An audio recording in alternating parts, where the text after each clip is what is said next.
Joining me now, Andy Marshall, the Executive Director of the Georgia Clean Tech Innovation Hub. Thank you so much for joining me today. Oh, you're welcome. Thanks for having me. So people who haven't heard it, what's your mission as an organization? Yeah, our mission is tech-based economic development. So, and our lane is clean tech, and our, the way we do it is through the innovation side. So, what we like to do is, help innovators create new products, new businesses, and then also use those innovations to lift communities, and that's our mission in 3 parts. So you're kind of like the glue that holds and weaves people together.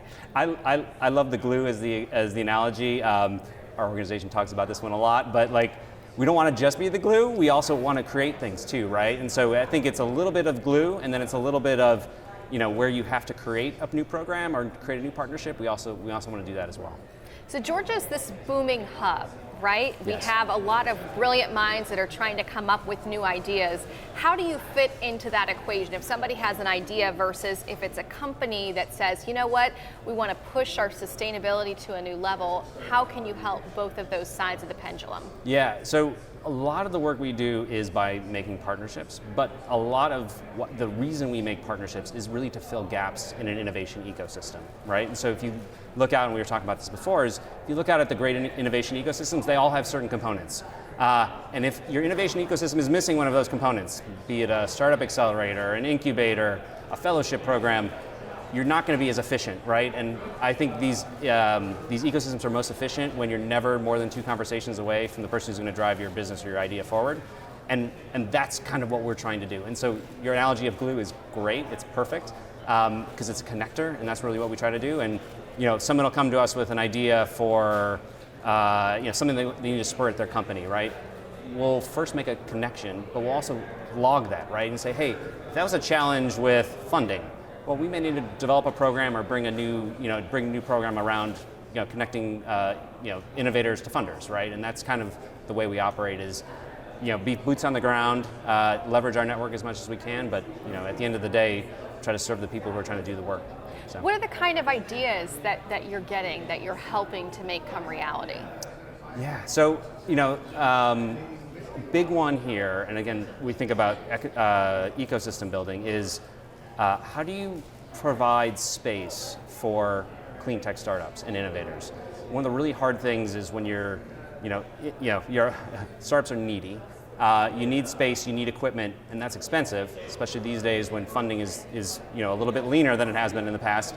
You need to find shared spaces and create that. And so one of the concepts we're working with now and trying to build a coalition around is, let's build a space, not unlike Atlantic Tech Village, but specifically for the clean tech innovator, right? So that they can prototype their product, test their product, or even in small scale, build it out for pilot projects. So this is one place where we're trying to help folks today. So. Yeah, so you're helping them find a space for startups. And what about bigger corporations that might want to be connected with new prototypes? Yeah. How do you make that work? Yeah, so corporates always want to be involved with the innovation side, right? They're either doing it themselves or they're outsourcing it, right? Not outsourcing it, but looking for the partnerships, right? And so that's another great thing about a space, right? This is the incubator. This is where you can go find all the companies that are there, right? And so we want to do a couple things there, and some of them are around, again, we talk about accelerators for startups. A lot of times people think of accelerators for startups as the place where you go to get your pitch deck work done. But in reality, what we're trying to create is accelerators that help startups and corporates do projects together. And I think Georgia is a fertile ground for that, especially in a few areas. Logistics, I think, is a great one, clean logistics. The built environment, we have a really fantastic connection between corporates and the innovation side. Green fintech is another one. And so, there's a bunch of places where we can connect startups who are looking to do projects. Either these are startups here, or they're out, coming in from outside of the state, but with our corporates that are here. And so that's kind of what we try to do, accelerate those partnerships. And why Georgia in general? Why is that important for your organization to be here in Georgia versus another part of the Southeast? Well, that's a great, we want to be bigger, we want to be part of the greater Southeast, and that's part of this show too, right? Is how do we connect the greater Southeast? Because there's stuff going on in Alabama, the Carolinas, right, that we want to kind of build on. But why Georgia? And actually, a lot of people ask us is why Georgia and why not just Atlanta? Right? Because you can easily take our pitch deck and look down it and say, why don't I just cross the word Georgia and put Atlanta? We think what's different about Georgia is one, and why Georgia and not just Atlanta, is the manufacturing piece of clean tech. A lot of that clean tech manufacturing is not just happening here, it's happening outside of the city, and we want to include that. Great universities is another thing of why Georgia, and we also have great proximity. Those universities, not unlike Boston, are like, we have 11 universities within a 6-mile radius of the city, right? And so we have a great opportunity to keep that talent that come here to go to the university, keep it in the city and doing that work. And then lastly, there's just great infrastructure here. If you look at our port infrastructure, if you look at our agricultural infrastructure, the forestry industries, again, these are industries that have been here for a long time. We just have a great set of infrastructure where, because clean tech is so broad, you can connect it to any of these different pieces of infrastructure and have a differentiated advantage for our startups here. How do you decide which startups you work with? How do they, does their idea have to meet a certain threshold of like brilliance, or if somebody's really passionate and has a lot of grit, will you agree to work with them? How does that work? Yeah, we are very non-selective, mainly because we want to bring the whole industry up, right? I think the more innovators we have here, the better. We'll look at folks and say, how do you, we look to see, with the startups we talk to, what do they need and what bucket do they fit in terms of the needs? And there may be other programs that are not our program that we direct them to, right? So there's the Cox Clean Tech Accelerator. We'll direct certain organizations there. There's ATDC, which is a long-term stalwart within the community. We'll direct folks there if that's what they need. But again, not all startups need that, and so in a lot of cases, we'll work with them directly. Again, we're a small organization, so we don't have a lot of leverage there, but we do our best. But again, leveraging our network as much as possible to find the mentors and opportunities they need. So. And for those who don't know, what is clean tech? Oh my gosh. What does, if you could put that in a few sentences, what does that mean to have a clean tech idea? So clean tech is, and there's another word that flows around these days, is climate tech, right? And climate tech is really focused on greenhouse gas reduction. Mm-hmm. Clean tech is bigger, right? And so we think of it as the technology advancements that reduce waste and pollution and help the communities and people to live more sustainably and reliably and resiliently. And so that is really what I think clean tech is and why it's different than just climate tech. It's a much bigger space, deals with a much bigger set of technologies, and it really touches every industry. Because everybody wants clean water, clean earth, less trash. Yeah, nobody has a problem with that. Exactly. Yeah. Let me close with this, Andy. What does sustainability mean for you? Wow. For me, so I'm gonna, not my organization, I'll go with me personally. So sustainability to me means, the world has existed for billions of years. And before we as a species got in and started taking advantage of its resources, it lived pretty sustainably, right? A leaf would fall off a tree, it would go down to the ground and turn into soil, and the nutrients would go back into the tree. We don't do that anymore, right? Our economies don't work that way. Ideally, for me, sustainability was we go back to those principles that has allowed this planet to thrive and species on this planet to thrive throughout history. So that's really what it means. I think there are, it's a tough road for us to go down, but I do think it is the goal at the end of the day for what we're trying to accomplish. Does being here at Super South make you optimistic? Yes, because all these things have to happen in partnership. And it's so much fun because over the last 2 years in this role that I've been in, I've met probably about 60% of the people here, but it's the 40% that I haven't met that really excite me, right? And I know that we have a great community here. We're gonna get a lot of stuff done, but it's great to see the new people. And I do think we have a very strong core of folks in sustainability and clean tech that will drive this industry forward for us.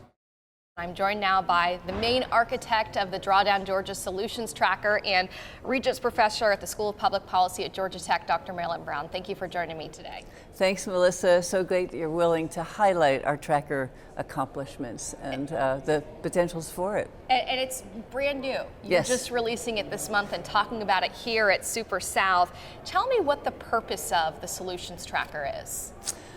There are a couple of purposes. The main one is to highlight where accomplishments are occurring across the state of Georgia in the climate mitigation and adaptation space. Now, where are counties and cities making progress?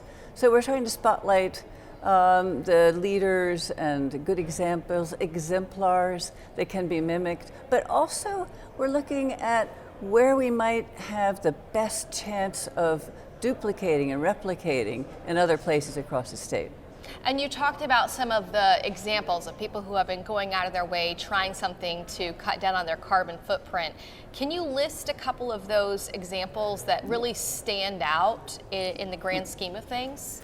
Absolutely. First, I did want to mention that we are looking at the county geography. Some people might ask, well, why would you look at counties? But it does turn out that many counties are doing plans for resilience and managing climate. DeKalb and Chatham and Savannah are both in the process of writing plans. And so when you're doing that, you really want data, and they've been able to use our tracker. And the state also, and the Atlanta Regional Commission have used our preliminary tracker data to identify where progress is being made across Atlanta. For instance, one thing we have done is to track where do you find electric buses. And we found a school bus data set. So we know which city and municipal systems have electric buses. And the city of Atlanta does very well there. You also have Savannah, and then you have other places like Athens. So right. UGA's entire bus system on campus there is electric. And also military bases have electric bus fleets that you would never, expect. You might not think about that as being a hotbed of electric buses. So that's one example. So when you're looking at these possible solutions, do electric vehicles go among the top of the list? What are the kind of the easiest ways that through your research you found that we can cut down on some of those metric tons of greenhouse gas emissions? Yep. So you look at 5 sectors. We look at the electricity sector, and there, of course, solar is the name of the game in the state of Georgia. We can talk more about that. Then we do transportation, so electric buses, electric cars, electric trucks. We look at buildings and their energy efficiency, retrofitting, building better, those kinds of ways to proceed, and policies and programs that promote those. For instance, trying to provide rate systems that will reward electricity tariffs that reward reducing your consumption, particularly when it's on peak, so that the utility can buy less power when it's dirty and expensive, right? Right. And then we also have agriculture and food, and then forests. So we're really covering the map, and there are 32 different specific solutions that we've mapped across all 5 of those sectors.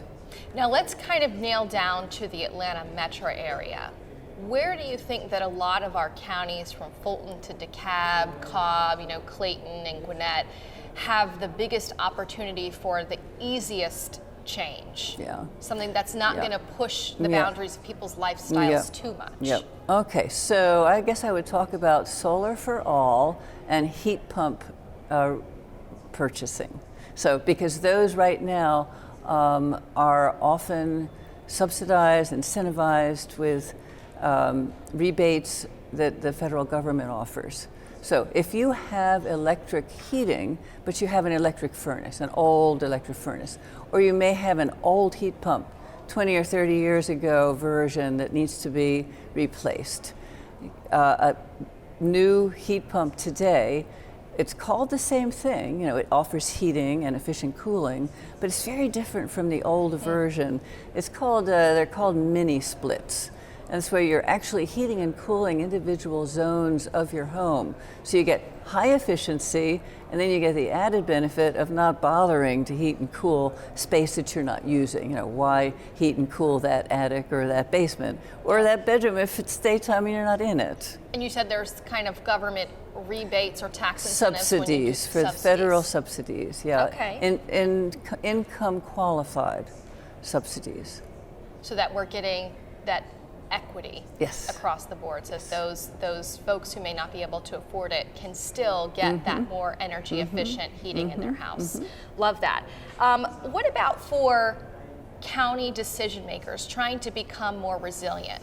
How do you think they're going to be able to use this drawdown Georgia tracker tool to figure out ways that they can make their city or county's plan 10, 20, 30 years down the road? Yeah. Well, I think that there's nothing more effective than mimicking or copying the front runners.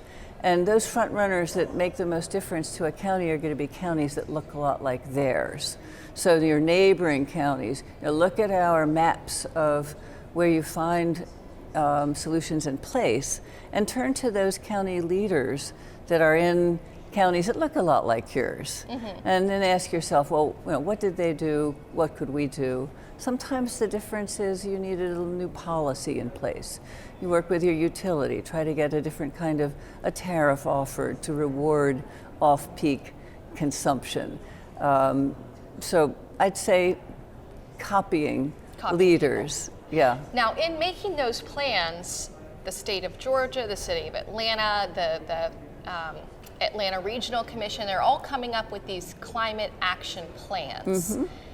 You've been a key architect in some previous plans. Can you talk about what's the purpose of one of those climate action plans? Why make one?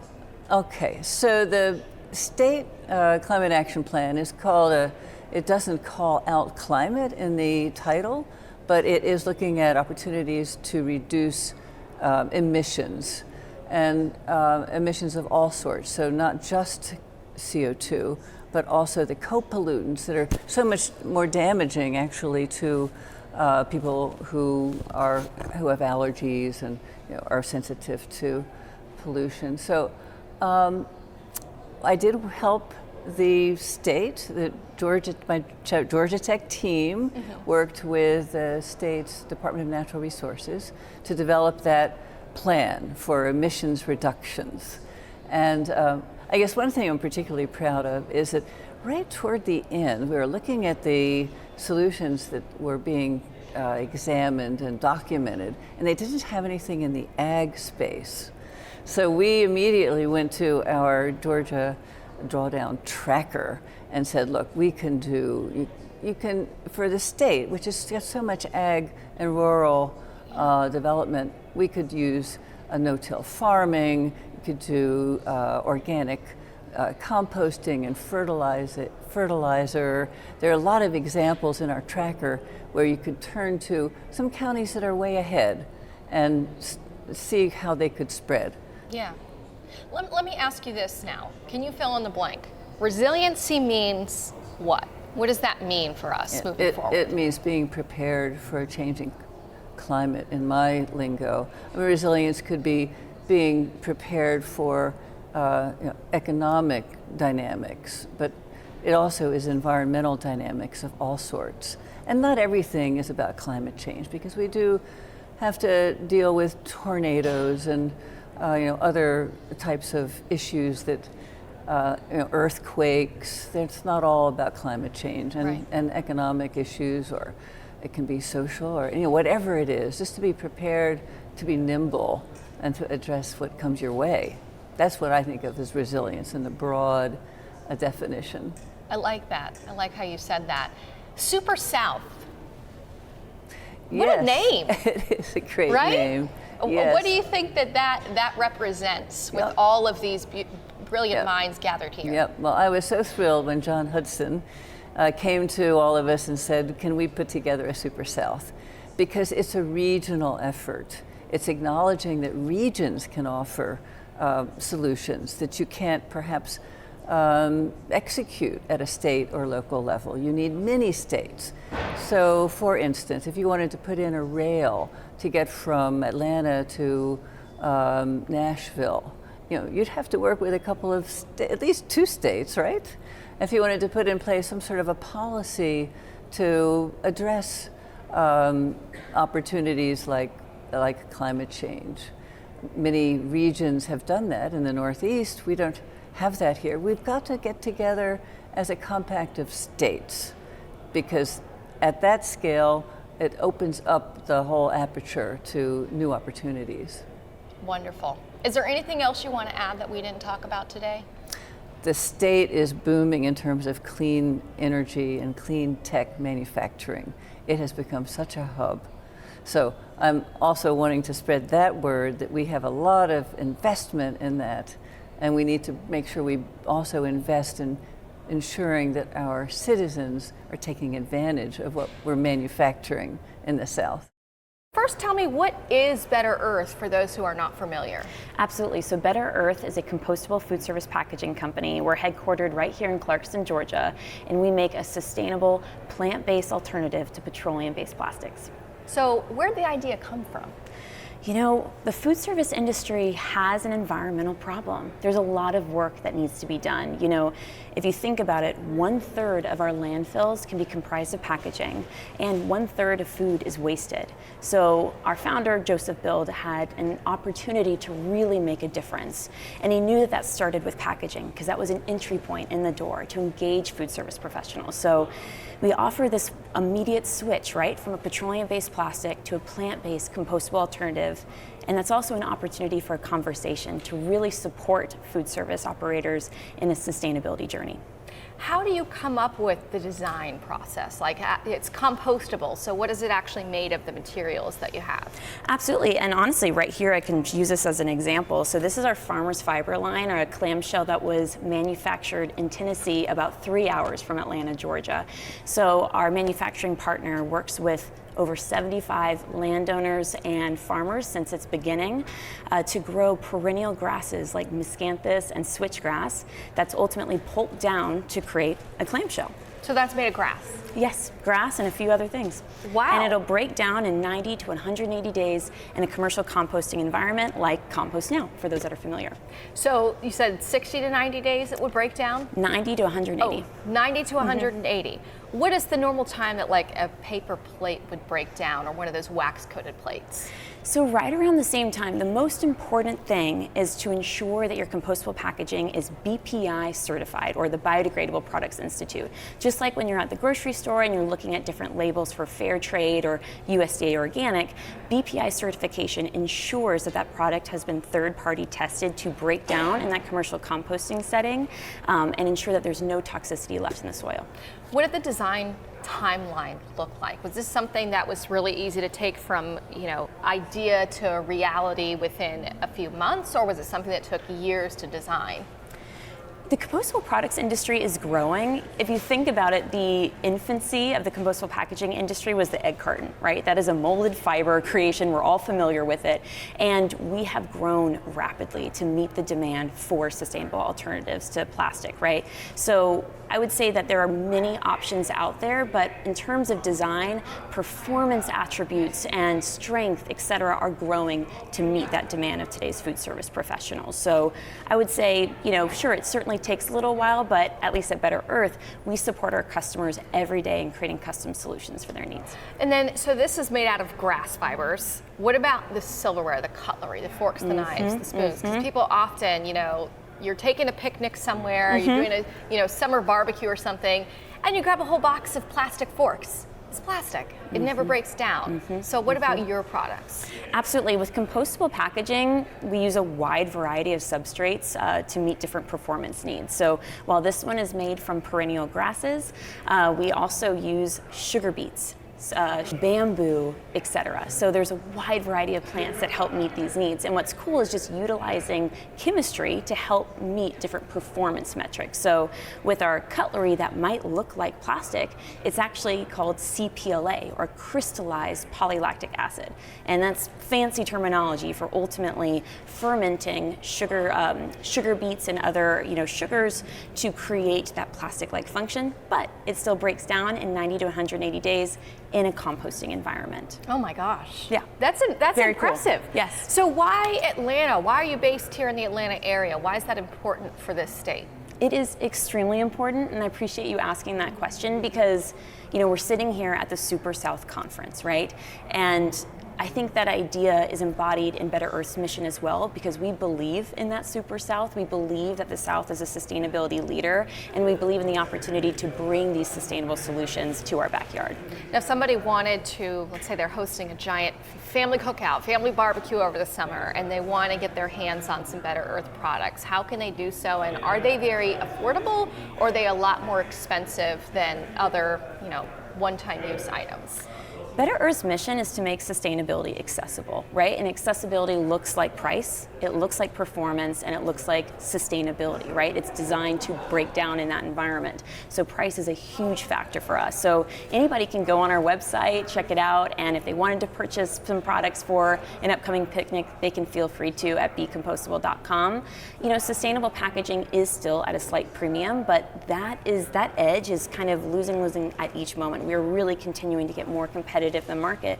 And again, that's just to meet the demand for sustainable solutions. Are you noticing that a lot of smaller business owners and school systems or anything are coming to look at your products, or is it mainly just smaller entities that are interested in getting them a couple of times in a row? We service a wide variety of customers around North America, and that goes from your mom and pop shops, your cafes, to your hospitals, colleges and universities, you name it. So wherever food is sold, you can see different types of packaging and a lot more interest for compostable packaging. And where do you feel that Better Earth fits into the sustainability of Georgia's future? Yes, we serve not only to help provide sustainable solutions, but also to serve as that partner, right? We are helping our customers on that journey. We know that packaging can be that entry point, that point of conversation. But we're here to help them not just with that, but to think about their comprehensive waste management, think about additional vendors or partners, helping them really reduce their overall packaging that they're using, reduce their overall waste, and help divert more waste from the landfill. We're also proud members of the Georgia Compost Council to help continue to grow access to this important infrastructure in our state, and also serve in the Georgia Drawdown Business Comeback too, to help create more decarbonization among the business community. Sustainable fashion Yes. here in the South. Yes. How did the idea come? So I'll try to make the story short. So there are a couple of different avenues. What most people don't know is I am not a fashion girl per se. I'm just a lover of fashion. However, my degree is electrical engineering. And so I did that for quite some time. I'm originally from Chicago. And there were a lot of small factors that contributed to my shift indirectly. Some of that was watching people around me just contract diseases that were unexplainable, which made me start to research and do a lot of research into toxic chemicals in clothing. And then that introduced me to the way of toxic landfills and how textiles were the number two pollutant into landfills. And then I got angry because I felt that the conversation was not being had, because there was clothes are made to be so superficial, and that's how we market them, as something pretty. But we're putting these pieces of clothing on our skin, which is the largest organ on our body, and we're not talking about the chemicals that are absorbing into our skin, that we're purchasing, looking at labels, and that education was not there. And so I wanted to create a way to educate people about that. And so I thought the best way to do it was to showcase designers who can offer different solutions, and therefore Sustainable Fashion Week was created. And so that's a beautiful thing, and this is now in your 4th year. Yes. How has it changed from its conception to now? So when we started, because I'm so smart, I decided to do it in the middle of COVID. But it turned out to be a blessing in disguise, because I introduced it as a hybrid. So there were some in-person events, but a lot of the panel discussions and things like that were hybrid. And it afforded me the opportunity to immediately bring in an international audience. We had panels from UK and Germany and different places. And so we got an opportunity to see what other countries were doing and how they were elevating their sustainable fashion conversation. And so that was really the start of it. I think then, and some now, people were like, what? You're doing what? And what is that? They're starting to want to know more about it now. They want to understand what that means, and they want to effectively change something.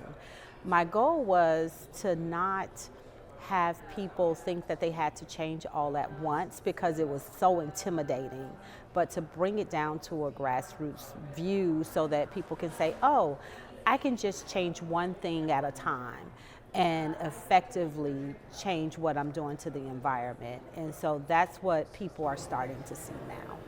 And let's talk more about that. So if somebody, has realized, okay, the fast fashion industry, all these things coming, from overseas, they have the chemicals in them and the clothes deteriorate, they're breaking apart right away, and then they're just going into landfills. Right. What are the easiest ways for people to make changes? So there are so many ways to make changes. One, first, look at your labels. Look at your labels, look at your materials, look at what you're looking at, look at what you're wearing. And then as you start to get rid of those pieces that are not serving you well, go find something at a thrift shop if you're looking for something more affordable. There are amazing things at thrift shop, vintage shops. A lot of people are doing swaps now. I'm tired of this, but she may love it. And swap parties are very cool and inexpensive, like with your friends, and swapping clothes and changing and trading. Things like that are very, and it's easy. And I would say just create a plan to say, okay, when I buy one thing, I'm going to get rid of this. But the next thing I buy is going to be a quality piece that can last me 20 years versus that fast fashion piece that was really made to not only disintegrate and be thrown away. When you look at it, it was made to affect your budget and your finances as well, because you're continually buying and you're continually spending. And although it says $5, when you do $5 25 times versus that one thing that's $50, you're busting your budget. So on that note, if you're looking to maybe invest in something bigger and then get rid of some smaller things, what do you support doing? Do you support donating to thrift shops, or do you think that reselling, online or renting dresses or outfits from online, how do those fit into your vision of what's the best way to move forward? I think all of above. It's kind of what works for you. Reselling online can be fine. However, it can be time consuming. You may not have time to take pictures of every piece and post it online and create a description and market it yourself. You may not want to do that. You may want to donate them, but I would say be very specific about who you're donating to.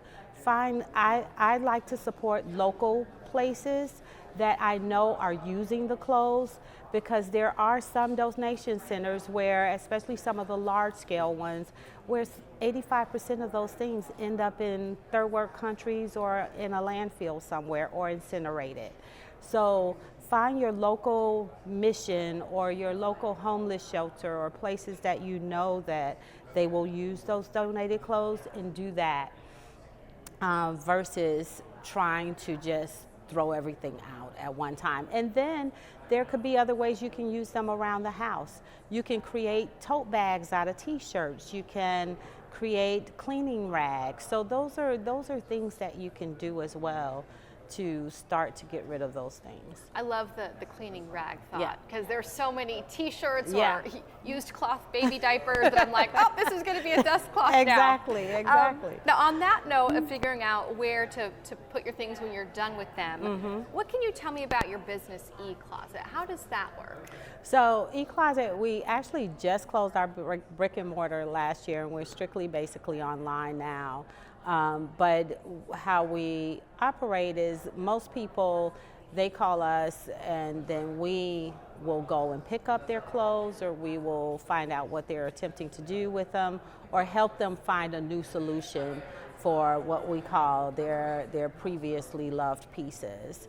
And so we will take those pieces for them, and we would do all of the reselling and working with other consignment shops or companies, whether we sell them or they sell them, or we help them to donate them to a better place.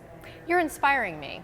Oh. You're making it seem like there's so many options so that you don't just have to, get rid of your clothes or let them sit in your closet forever and never use them again. They are. We just don't talk about it, and it's not always so readily available online, and that's one of the things that I am working on. We're in the process of building out an app and rebuilding our website so that we can have some of those solutions for people, so it's not so difficult for them to find, because I think that's one of the challenges is it's difficult for people to find, and they get tired of researching, and the web is so big. If you don't have a certain criteria or something, it doesn't come up, and so trying to find a simpler solution for that. Let's pivot and talk about Sustainable Fashion Week here Yes. in Atlanta. So what can people expect if they want to participate? So I am so excited because I love what I do. I love promoting designers and brands, and what I really wanted it to be is really what it is, really about lifestyle, not just about fashion, because I think there are so many dots that connect to fashion. Fashion actually touches everything. It touches our emissions, it touches our energy, it touches our cosmetics, it touches everything. And so I wanted to be able to have that conversation across the board. So one, I'm proud to say that we are not only Georgia's first zero waste fashion week, but we are also the first B Corp certified fashion week. So I'm really excited about that. We have a show coming up on April 25th, and we'll be featuring some amazing designers.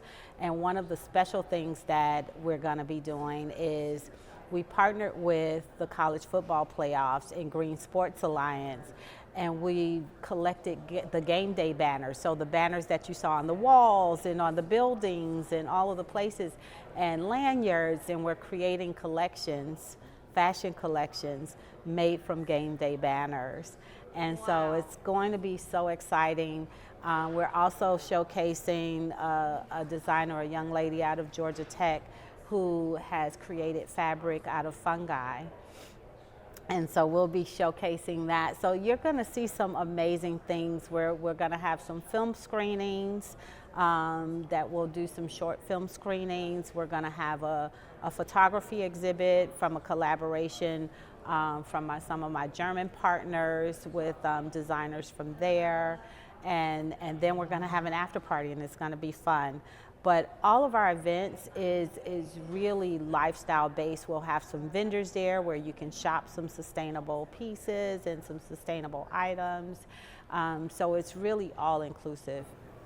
Yeah. And with doing the college football playoff Yes. championship plus fungi, I feel like you get Yes. a totally different realm of people who would be interested You in this. do. You get do. Sports fans and total uber, nerds and geeks. Absolutely. So, that's so fun. It's so much fun because it really broadens people's vision of what fashion can be. And to me, being in sustainable fashion is the most creative, because taking pieces and breaking it down and making it into something else, or something that is just an alternative that you would never think to make that fashion.